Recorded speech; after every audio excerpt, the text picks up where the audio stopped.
வணக்கம். இன்னைக்கு நம்ம பார்க்க போறது அனிதாவோட எவிக்ஷன். அப்புறம் ரொம்ப முக்கியமான டாபிக், யார் அம்பி யார் அந்நியன். வாங்க பார்த்துடலாம். அனிதா பிக் பாஸ்ட ரொம்ப கெஞ்சி, என் ஹஸ்பண்ட் கூட தாங்க நான் நியூ இயர் செலிப்ரேட் பண்ணுவேன் அப்படின்னு கெஞ்சி கெதிரி எவிக்ஷன் வாங்கிட்டு போயிருக்காங்க அப்படின்னு சொல்லுவேன்னு பார்த்தீங்களா? அப்பெல்லாம் இல்லை, மண்டையில் தட்டி வாயை குறை அப்படின்னு அனுப்பிச்சு வச்சிருக்காரு கமல் சார். நம்ம எல்லார் சார்பிலையும் பிரபாவுக்கு ஒரு பெரிய வாழ்த்துக்களை சொல்லிக்கலாம். இனிமே அவர் பாடு, அவங்க கண்ணுக்குட்டி பாடு. ஆனாலும் இவ்வளவு கொடூரமா வெறித்தனமா யாரையும் காதலிக்க கூடாதுங்க. மரம் செடி கொடி கொஞ்சம் விட்டா பிக் பாஸ் ஹவுஸே பிரபான்னு சொல்லியிருப்பாங்க போலயே. இந்த சீசன்ல அனிதா கடந்து வந்த பாதை எவ்வளவு கடினம்னு தெரிஞ்சுக்கிட்டோம்.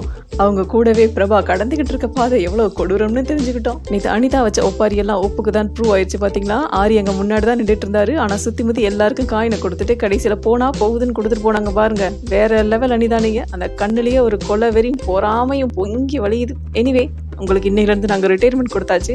Have a good life. Bye bye. Anitha வெளியேறும் போது ரியோ நிக்கிற தோரணையே ஒரு ரேஞ்சா இருந்துச்சுங்க.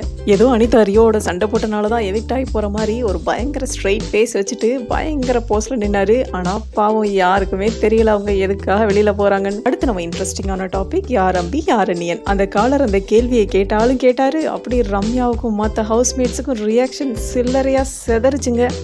அட, நம்ம ரம்யாவை விடுங்க, அந்த வாய் எப்பவும் திறந்தா இருக்கும். ஆனால் மற்றவங்கள பாருங்க, மாற்றி மாற்றி மூஞ்சியை பார்த்துக்கிறதும், ரியாக்ஷன்ஸ் கொடுத்துக்கிறதும், கமெண்ட்ஸ் பாஸ் பண்ணுறதும், ஒரே அவங்களுக்கு அந்த மொமெண்ட்டை வந்து நல்லா என்ஜாய் பண்ணாங்க. ஆனால் அதுங்களுக்குலாம் என்ன புரியலைன்னா, ஆரி அம்பினா அந்நியன் படத்தில் வர மக்களை எப்படி காமிச்சிருப்பாங்க? சோம்பேறிகளாகவும், பொறுப்புகளை தட்டி கழிக்கிறவங்களாகவும், ரூல்ஸ் அண்ட் ரெகுலேஷன்ஸை ஃபாலோ பண்ணாதவங்களாகவும், அடுத்தவங்க உழைப்பு உறிஞ்சி வாழ்கிற அட்டைப்பூச்சிகளாகவும் காமிச்சிருப்பாங்க. அப்போ அதுலேருந்து அதுங்களுக்கு தெரிய வேணாமா?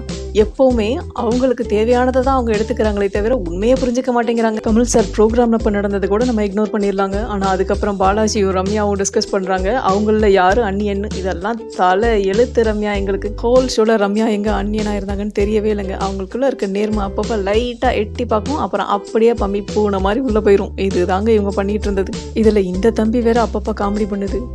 ஆரி அம்பின்றனால தான் மக்கள் காப்பாத்துறாங்களோன்னு உங்களுக்கு டவுட் இருக்கான். இவர் சாதாரணமாக ஏதாவது ஒரு சின்ன விஷயம் நடந்தாவே குமுறி குமுறி எழுதுறாரு. இவர் வெளியில் வந்து இந்த நடக்கிறதெல்லாம் பார்த்துட்டா பாலாஜி ஒரு வாரம் 5 ஸ்டார் ஹோட்டலில் ரூம் போட்டு அழுவாருன்னு நினைக்கிறேன். ஆனாலும் பாலாஜி இன்னைக்கு பாராட்டியே ஆகணுங்க. ஒரு தரமான சம்பவம் செஞ்சுருக்காரு. லாஸ்ட்டாக சேவானனால ஃபீல் பண்ணி சீன் போட்டுட்டு இருந்த ஆஜித்திட்ட போய், எதுக்கடா இவ்வளவு சீனு, 3வது வாரமே எவிக்ட் ஆனவ தானே நீ, ஃபீலிங்ஸை குறை பர்ஃபார்மன்ஸை கூட்டுன்னு மனசு இருந்ததை குவக்குன்னு கொட்டிட்டாரு. ஆமாம், கடுப்பு வருமா இல்லையா? பார்க்குற நம்மளுக்கே கிடையாது, கூடவே இருந்து சுற்றிக்கிட்டு இருக்கா, நம்மளோட சீனை போடுறான்னு அவருக்கு கோவம் வரும்ல. தேங்க்யூ பாலாஜி, எங்களோட மனசில் இருந்ததை நீங்கள் அப்படியே சொல்லிட்டீங்க.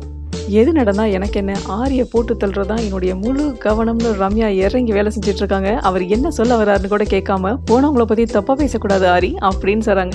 அவர் தப்பாக தான் பேச வர்றாருன்னு உங்களுக்கு எப்படி தெரியும் ரம்யா? நெக்ஸ்ட் வீக்லேருந்து எல்லா ஹவுஸ்மேட்ஸும் ஆரியை டார்கெட் பண்ணி அவரோட நேமை டேமேஜ் பண்ணுறதுக்கு ஃபுல் ஃபார்மில் வேலை செய்வாங்க. அதை நம்ம பார்க்க தானே போகிறோம். என்ன கேட்டிங்கன்னா, ஆரி அந்நியனாகி அம்பிங்க வயலண்ட்டாக இல்லாமல் சைலண்ட்டாக எல்லாத்தையும் சேஞ்ச் பண்ணிட்டு இருக்காரு. அது மக்களுக்கும் ரொம்ப பிடிச்சிருக்கு. இதில் சொல்கிறதுக்கு ஒன்றுமே இல்லாதது நம்ம சோம், கேபி அண்ட் சிவானி தாங்க. என்ன பண்ணுறாங்கன்னே தெரியல. என்னோட கவலை என்னன்னா, எதுவுமே பண்ணாமே இவங்க நைஸாக ஆமாம் மாதிரி கடைசி ஃபைனல் வரைக்கும் போயிடுவாங்கன்ற பயம்தான். இந்த வீடியோ உங்களுக்கு ரொம்ப பிடிச்சிருக்குன்னு நினைக்கிறேன். உங்களுக்கு பிடிச்சிருந்தா லைக் பண்ணுங்கள், ஷேர் பண்ணுங்கள், அப்புறம் ஃபாலோ பண்ணுங்கள், சப்ஸ்கிரைப் பண்ணுங்கள். தேங்க்யூ ஸோ மச் ஃபார் வாட்சிங்.